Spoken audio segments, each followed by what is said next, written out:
Hi Prakash గారు. Hello అండి. ఈరోజు బుక్ సిరీస్లో ఏ బుక్ గురించి చెప్పబోతున్నారు? చాలా ఇంట్రెస్టింగ్ బుక్ అండి. ఓకే.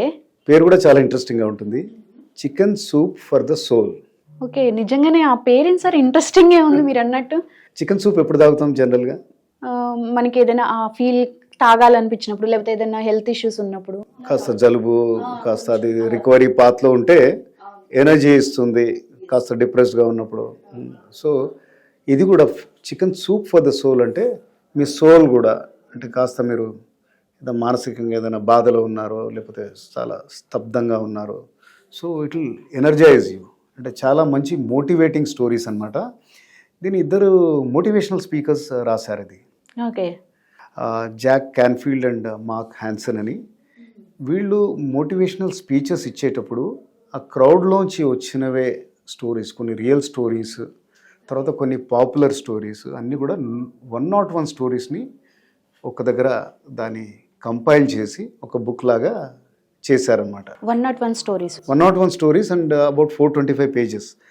అంటే సుమారుగా 5 పేజీలు ఉంటుంది ఒక story. Very easy to read. Okay, చాలా సింపుల్ లాంగ్వేజ్ కూడా.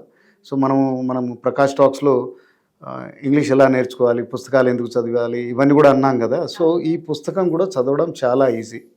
బిగినర్స్ కానీ ఎవరైనా కానీ చదవచ్చు. మనసుకు హత్తుకునే స్టోరీస్. మీరు రోజుకు 3-4 స్టోరీస్ చదివినా అరౌండ్ 1 మంత్లో అట్లా ఈ బుక్ ఫినిష్ చేయొచ్చు. ఇంకా ఫాస్ట్ రీడర్స్ అయితే 2 రోజుల్లో 3 రోజుల్లో ఫినిష్ చేయొచ్చు. సో వీళ్ళు రాసిన 101 స్టోరీస్ని డిఫరెంట్ సబ్జెక్ట్స్ కింద అరేంజ్ చేశారనమాట. ఓకే. 12 సబ్జెక్ట్స్ కింద అరేంజ్ చేశారు. On love, learning to love your self, on parenting, on learning, live your dreams, ఇట్లా 12 టాపిక్స్ అనమాట. సో దేనికానికి అన్ని ఈ స్టోరీస్ని ఆ సెక్షన్లో ఫిట్ అయ్యేలాగా చూసుకున్నారనమాట. చాలా వండర్ఫుల్ స్టోరీస్ ఇది. చెప్పినట్టుగా it will motivate you, energize you, అంటే humanity, so feel good. Okay. So మానవత్వం, మంచితనం, అంటే ఇవన్నీ కొద్దిగా ఈ మధ్య ఎక్కువగా కనబడటం లేదు కదా. So the purpose of life, ఇలాంటివన్నీ కూడా మిమ్మల్ని స్పృశిస్తాయి. అంటే హ్యూమన్ బీయింగ్స్ జనరల్లీ మంచివాళ్ళు. ఓకే. సో తన పరిధి దాటి కూడా ఏదైనా they can go and help. అలాంటి స్టోరీస్ కూడా ఉంటాయి. మిమ్మల్ని మీరు ఎలా మోటివేట్ చేసుకోవాలి, ఏదైనా if you want realise your dreams, ఏం చేయాలి అంటే డిఫరెంట్ స్టోరీస్ ఉన్నాయి. అందుకనే ఇది ఇంత సక్సెస్ అయింది. ఇట్స్ సోల్డ్ 11 మిలియన్ కాపీస్, అంటే 1.1 crore పుస్తకాలు. Huge it was a huge success. తర్వాత ఇది సిరీస్ లాగా కూడా వాళ్ళు డెవలప్ చేశారు. దీని తర్వాత సెకండ్ బుక్, థర్డ్ బుక్ అట్లా వచ్చింది. Specifically for chicken soup for teenagers, for girls, అట్లా ఆ విధంగా కూడా వచ్చాయన్నమాట. సో ఎక్స్టెన్షన్స్ వచ్చాయన్నమాట. ఓకే, సీక్వెల్స్ లాగా వచ్చాయి పుస్తకాలు. చాలా పాపులర్ అయ్యాయి. ఐ థింక్ తెలుగులో మటుకు అనువాదం కాలేదు. వేరే భాషల్లో, చాలా 40 భాషల్లో ఉంది పుస్తకం, బట్ తెలుగులో లేదు. Still anybody can read it in English. Okay, మీరు 101 స్టోరీస్ అన్నారు. మీ మనసుకు హత్తుకున్న స్టోరీ ఏంటి? ఇది చాలా స్టోరీస్ ఉన్నాయండి. ఒకటి మటుకు ఐ ఆల్వేస్ రిమెంబర్. ఆ స్టోరీ పేరు the hospital window. Okay. So టూకి ఐ థింక్ 1.5 minutes చెప్పొచ్చు ఈ స్టోరీ. సో ఒక హాస్పిటల్లో పక్క బెడ్స్లో 2 పేషెంట్స్ ఉంటారు.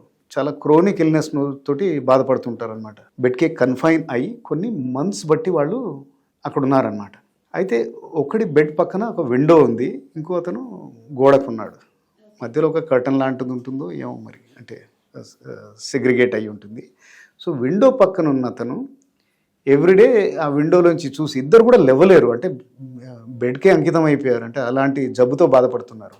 ఈ విండో పక్కన ఉన్న అతను రోజు ఆ విండోలోంచి చూసినది డిస్క్రైబ్ చేసి నాకు చెప్తా ఉంటాడు అనమాట.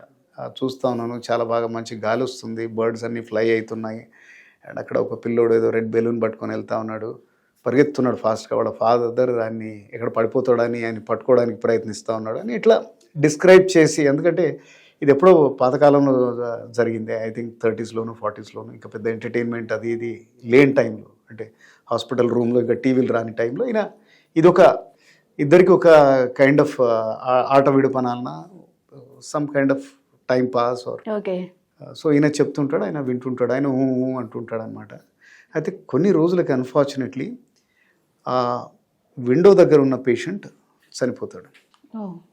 నర్స్, అంటే ఆయన తీసేస్తారు. తర్వాత నర్స్ చెప్తుందనమాట, ఈయన అడుగుతాడు ఏమైంది ఆయన ఇవాళ ఏం మాట్లాడతలేడంటే ఆయన చనిపోయాడు, అయ్యో పాపం సిస్టర్ నన్ను అక్కడికి ఆ బెడ్లోకి నన్ను మారుస్తారా, నేను ఐ కెన్ సీ నౌ, ఆయన ఏం చెప్పలేకపోతున్నా, లేడు కదా అతను. సో సరే దాని ఏముంది అని మారుస్తుంది అనమాట. మార్చాక విండో ఉంటుంది కానీ విండోలోంచి చూస్తే అక్కడ ఒక గోడ ఉంటుంది, ఏమీ ఉండదు ఇంకా. ఓకే, ఇన్ని రోజులు తను చెప్పింది ఇన్ని రోజులు ఆడ పార్క్ ఉన్నట్టుగా లేకపోతే ఏదో బర్డ్స్ ఈ యాక్టివిటీస్ సమ్ రోజు ఒక యాక్టివిటీ చెప్పేది, ఇదేంది సిస్టర్ ఏమీ లేదు గోడే ఉంది కదా అంటే, అవును ఆ సంగతి నాకు తెలుసు అని చెప్పేటప్పుడు కూడా వింటున్నాను, నిన్ను మోటివేట్ చేయడానికి, నీకు ఏదో ఒకటి రోజు చెప్పడానికి, నేను ఇన్స్పైర్ చేయడానికి, తొందరగా బాగు చేయడానికి ఆయన స్టోరీ చెప్పాడంట. ఎక్సలెంట్. సో చావు అంచుల్లో ఉన్నవాడు కూడా వేరే అతని గురించి ఆలోచిస్తున్నాడు. ఇలాంటి మనసును తట్టి కదిల్చే కథలు చాలా ఉన్నాయి ఈ పుస్తకంలో. So sure do read it. చెప్పినట్టుగా చిన్న కథలు చాలా బాగుంటాయి. Right, thank you sir. Pleasure.